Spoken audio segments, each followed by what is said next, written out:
Shalom, saudara-saudara yang dikasih dalam Tuhan. Saya percaya kita semua tetap ada di dalam anugerah dan berkat Tuhan sampai pada hari ini. Karena Allah kita adalah Allah yang penuh kasih, Dia begitu baik bagi kita. Nah, saat ini Bapak Ibu Saudara, saya ingin mengajak kita untuk merenungkan firman Tuhan. Dan kita berdoa supaya firman Tuhan ini akan memberkati, menguatkan kita semua. Lebih dahulu mari kita satu dalam doa. Terima kasih Tuhan, saat ini kami akan merenungkan firman-Mu. Biarlah Roh Kudus akan menolong kami mengerti, memahami, juga memberi kekuatan kepada kami, sehingga hidup kami senantiasa ada di dalam pimpinan Tuhan. Kekuatan, anugerah akan menyertai dalam perjalanan hidup kami. Terpujilah nama-Mu Tuhan, dalam nama Yesus kami berdoa dan bersyukur. Amin. Bapak Ibu Saudara yang dikasih dalam Tuhan, hari ini saya ingin menyampaikan firman Tuhan berkenaan dengan hidup yang dipenuhi dengan Roh Kudus. Kalau Bapak Ibu Saudara melihat sebuah gelas, saya percaya Bapak Ibu Saudara tahu gelas. Nah, Bapak Ibu Saudara, saya ambil contoh gelas yang ada saya pegang ini. Tentunya pencipta atau pembuat daripada gelas ini, Saudara, pasti merancangkan agar bisa memenuhi air, memenuhi dari seluruh gelas ini. Jadi dibuatnya gelas ini supaya air ini bisa penuh, Saudara-saudara. Nah, hanya seringkali kita tidak menyadari bahwa kita pakai gelas yang dirancang begitu besar, kalau bisa sampai penuh, tapi kita menggunakannya hanya sepertiga. Atau kita menggunakannya hanya setengah, saudara-saudara. Atau 3/4 tidak penuh. Nah, saudara-saudara, tentu sangat disayangkan karena ya gelas ini diciptakan kalau bisa penuh. Dan kalau saya jadikan sebuah perumpamaan, maka kalau gelas itu penuh, alangkah baiknya, saudara. Ya, tidak ada ruang yang kosong, ya, tidak ada kekosongan begitu, dan tentunya yang minum juga akan lebih bisa menikmati kalau airnya penuh di gelas itu. Nah, saudara-saudara, Allah merancangkan hidup kita sama dengan apa yang saya katakan tadi, dengan perumpamaan sebuah gelas tadi, bahwa Allah menciptakan kita, saudara-saudara, merancang kita itu agar hidup kita penuh dengan Roh Kudus. Hidup kita penuh dengan firman Tuhan, mencapai kedewasaan penuh dan tingkat pertumbuhan yang sesuai dengan kepenuhan Kristus, seperti yang dikatakan oleh Efesus 4 ayat yang ke-13. Namun faktanya, saudara-saudara, kita masih mendapati atau tahu bahwa dalam kehidupan kita tidak sedikit orang Kristen yang kehidupannya tidak mengalami kepenuhan Kristus, atau hidupnya tidak dipenuhi dengan firman Tuhan, hidupnya tidak sungguh-sungguh di dalam Tuhan, sehingga kehidupannya masih penuh dengan perbuatan-perbuatan yang bertentangan dengan firman Tuhan. Kehidupannya masih banyak melakukan dosa, kehidupannya masih jauh daripada apa yang Tuhan kehendaki atau yang Tuhan rancangkan bagi kita. Oleh sebab itu, Bapak Ibu Saudara, berkaitan dengan firman Tuhan pada saat ini saya ingin mengajak kita sama-sama, saudara-saudara, melihat bahwa Tuhan merancangkan kita untuk kita mengalami kehidupan yang penuh di dalam Kristus. Dan saya percaya kalau kita hidup penuh di dalam Kristus, atau saya katakan hidup penuh dengan Roh Kudus, maka hidup kita akan memuliakan Tuhan. Hidup kita tidak sama lagi, saudara. Kita bisa mengatasi segala persoalan dan tantangan yang kita hadapi, bahkan pergumulan kehidupan yang dimana kita banyak menghadapi tantangan dosa, itu kita bisa lewati. Tetapi sebelumnya saya akan mengajak kita membaca dulu di dalam Kisah Para Rasul 1 ayat 4 sampai yang ke-8. Kisah Rasul pasal yang pertama ayat 4 sampai 8. Demikian firman Tuhan. Pada suatu hari ketika ia makan bersama-sama dengan mereka, ia melarang mereka meninggalkan Yerusalem dan menyuruh mereka tinggal di situ menantikan janji Bapa. Yang demikian katanya, telah kamu dengar daripadaku, sebab Yohanes membaptis dengan air, tetapi tidak lama lagi kamu akan dibaptis dengan Roh Kudus. Maka bertanyalah mereka yang kumpul di situ, Tuhan, maukah engkau pada masa ini memulihkan kerajaan bagi Israel? Jawabnya, engkau tidak perlu mengetahui masa dan waktu yang ditetapkan Bapa sendiri menurut kuasanya. Ayat yang ke-8, saudara. Tetapi kamu akan menerima kuasa kalau Roh Kudus turun ke atas kamu, dan kamu akan menjadi saksiku di Yerusalem dan di seluruh Yudea dan Samaria sampai ke ujung bumi. Nah, saudara yang dikasih dalam Tuhan, Allah merancangkan kita agar kita dipenuhi dengan Roh Kudus. Nah, saudara, apa itu penuh dengan Roh Kudus? Nanti saya akan mengajak kita untuk melihat satu contoh dari kehidupan Petrus. Saudara yang dikasih dalam Tuhan, Petrus sebelum bertobat, sebelum dia lahir baru, sebelum di dalam Kisah Para Rasul ini dicatat bagaimana kehidupannya. Satu contoh, waktu Yesus mau ditangkap, saudara-saudara, atau ditangkap, apa yang dilakukan Petrus? Petrus menyangkal kalau mengenal Kristus. Petrus menyangkal kalau dia adalah murid Kristus. Dan tidak sampai di situ, saudara.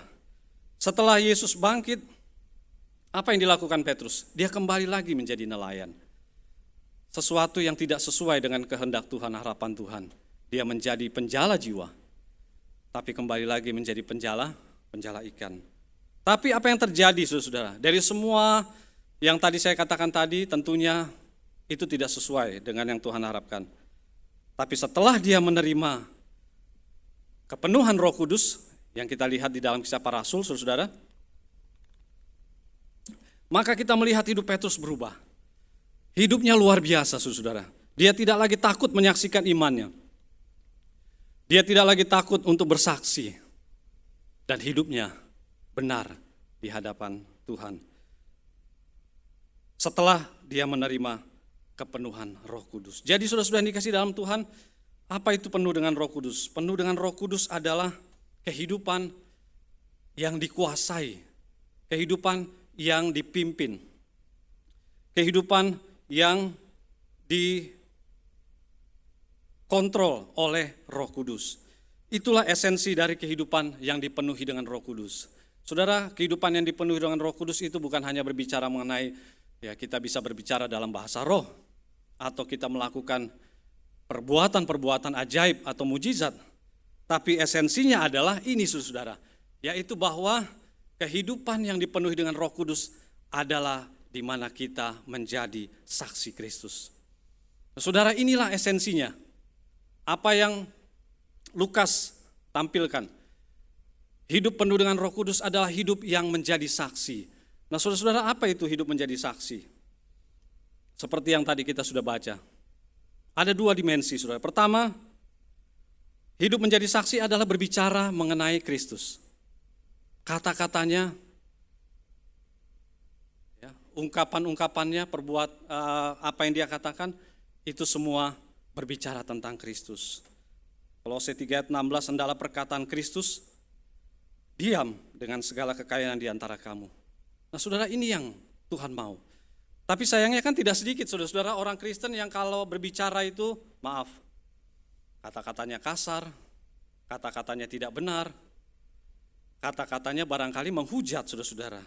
Itulah sebabnya Tuhan mau memberikan Roh Kudus memenuhi kita, agar supaya perkataan kita menjadi perkataan-perkataan yang penuh dengan kekayaan di dalam Kristus. Perkataan yang penuh dengan kelemah lembutan. Perkataan yang penuh dengan hikmat Allah. Dan kita lihat Petrus, saudara-saudara. Setelah dipenuhi dengan Roh Kudus, apa yang terjadi? Dia berani bersaksi. Dia berani memberitakan Injil. Kata-katanya semua berbicara tentang firman Tuhan. Jadi inilah yang mau Tuhan alami, atau yang kita alami dalam kehidupan kita, saudara-saudara. Dimensi berbicara.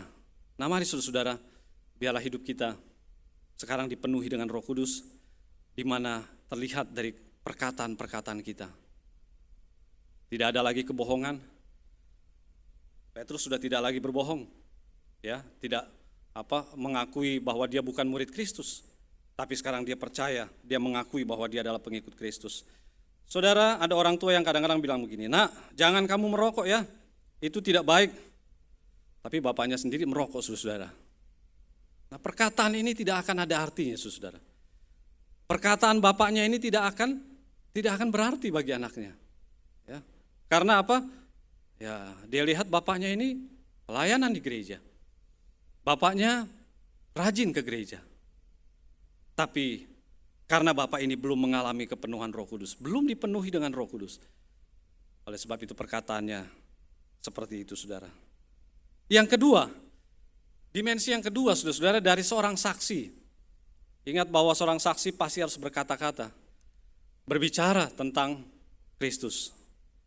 Dimanapun kita berada, kapanpun kita ada, biarlah perkataan Kristus senantiasa keluar dari mulut kita, saudara-saudara. Memang tidak seperti yang saya pernah dengar atau saksikan, tiba-tiba dia mendatangi seseorang lalu dia berkata tentang Kristus dan minta supaya orang itu percaya dan bertobat. Memang kita tidak langsung, saudara. Tapi setidaknya ada perkataan-perkataan yang baik, memberi kesaksian.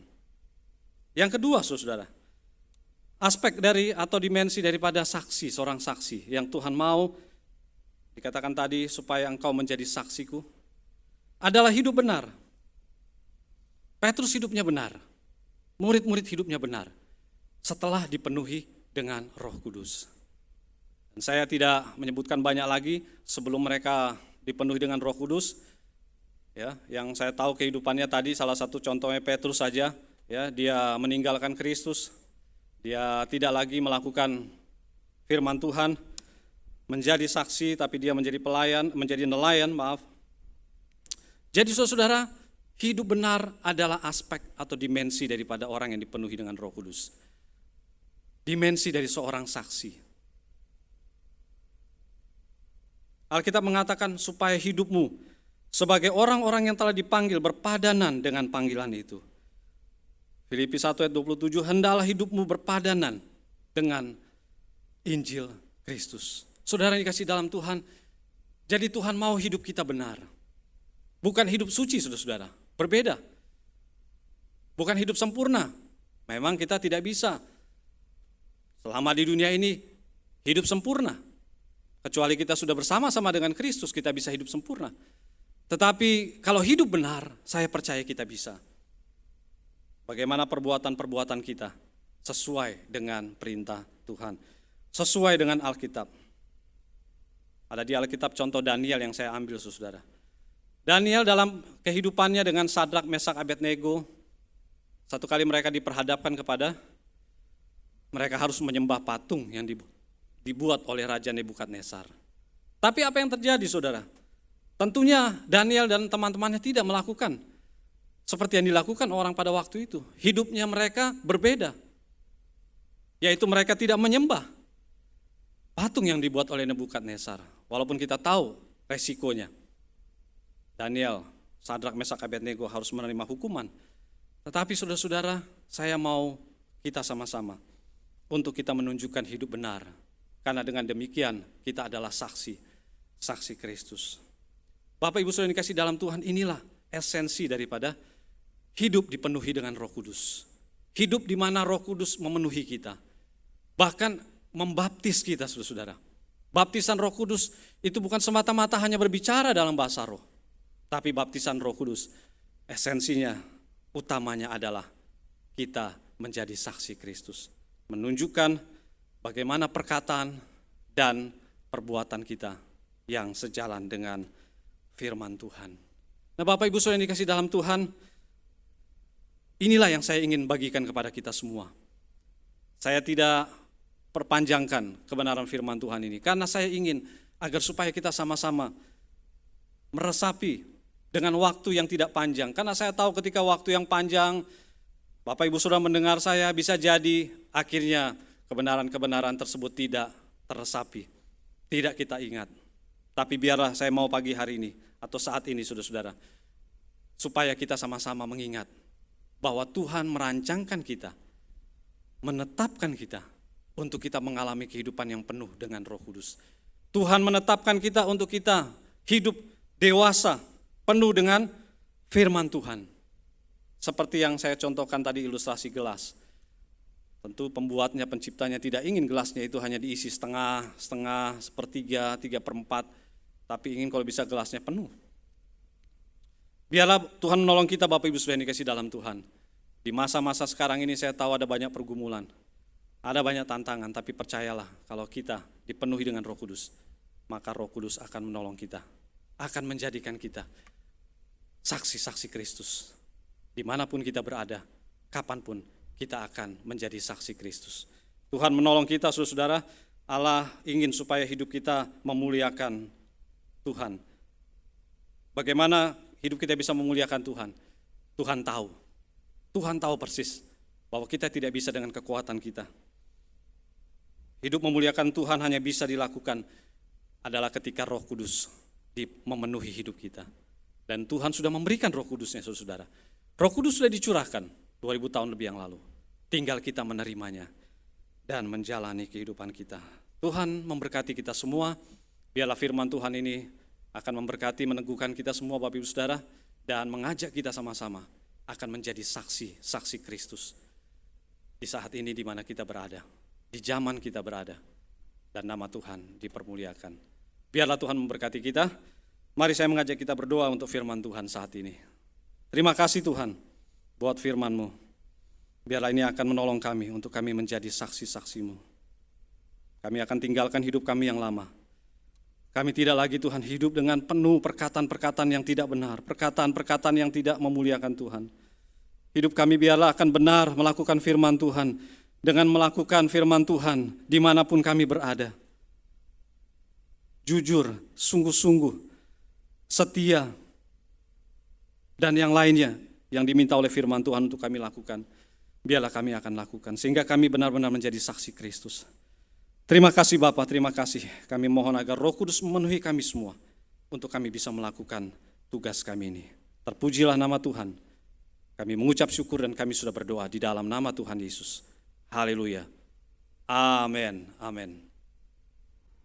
Baik Bapak Ibu sudah dikasih dalam Tuhan, mari kita akan berdoa memohon berkat Tuhan untuk kita menjalani kehidupan kita setelah kita mendengarkan firman Tuhan ini. Mari kita berdoa. Anugerah yang datang dari Allah Bapa, kasih daripada Tuhan Yesus Kristus, dan persekutuan oleh Roh yang Kudus, biarlah akan terus menyertai kami. Secara khusus, biarlah Roh Kudus itu akan memenuhi hidup kami, menguasai, memimpin hidup kami sehingga hidup kami tidak lagi sama seperti yang kami lakukan sebelumnya. Tapi hidup kami sekarang ini berbeda, yaitu kami menjadi saksi-saksi Kristus dimanapun kami berada, untuk kami memuliakan nama Tuhan. Terpujilah nama Tuhan, kekal sampai selama-lamanya. Maranatha, Tuhan Yesus memberkati kita semua. Haleluya, amin, amin.